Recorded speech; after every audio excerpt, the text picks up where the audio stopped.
French colonialism in Africa left a legacy of exploitation, cultural erasure, and division that still haunts the continent.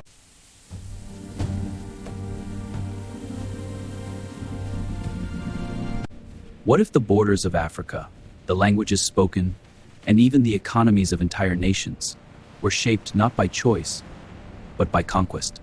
The story of French colonialism in Africa, from the deserts of Algeria to the forests of Côte d'Ivoire to the vast lands of Mali, became. France built one of the largest colonial empires in history, but at what cost? In the late 19th century, European powers raced to divide Africa among themselves. This period became known as the Scramble for Africa. At the center of it was the Berlin Conference, a meeting where European leaders carved Africa like a cake, without a single African present. France emerged as a dominant force, claiming vast territories across West and Central Africa, from Senegal to Chad. A massive empire was born. French colonial rule was built on one powerful idea: assimilation. Africans were told they could become French if they adopted French language, culture, and values. But this promise came with a cost.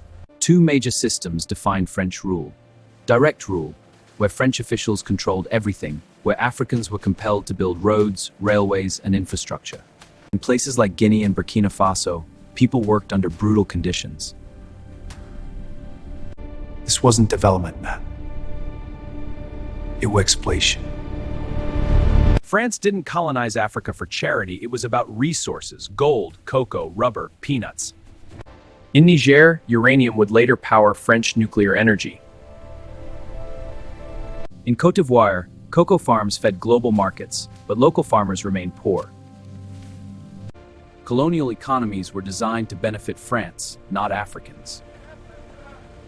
Railways didn't connect communities, they connected mines to ports. But Africa did not remain silent. Across the continent, resistance movements rose. One of the most powerful revolts happened in Algeria. The Algerian War of Independence was brutal. Thousands lost their lives. But in the end, Algeria won its freedom. Nous rejetons fermement le coup français. In 1958, Guinea said no to France and paid a heavy price. France withdrew overnight, leaving the country stripped of infrastructure. By the 1960s, many African nations gained independence. Countries like Senegal, Mali, and Ivory Coast became free, at least on paper. But a new system emerged: neocolonialism. France maintained influence through currency control via the CFA franc and political alliances. Many African economies remain tied to France, through markets indecisive today. The question remained: was independence truly freedom? The cruelty of French colonialism is still visible. And is spoken across Africa. African economic ties remain strong, and debates about sovereignty continue.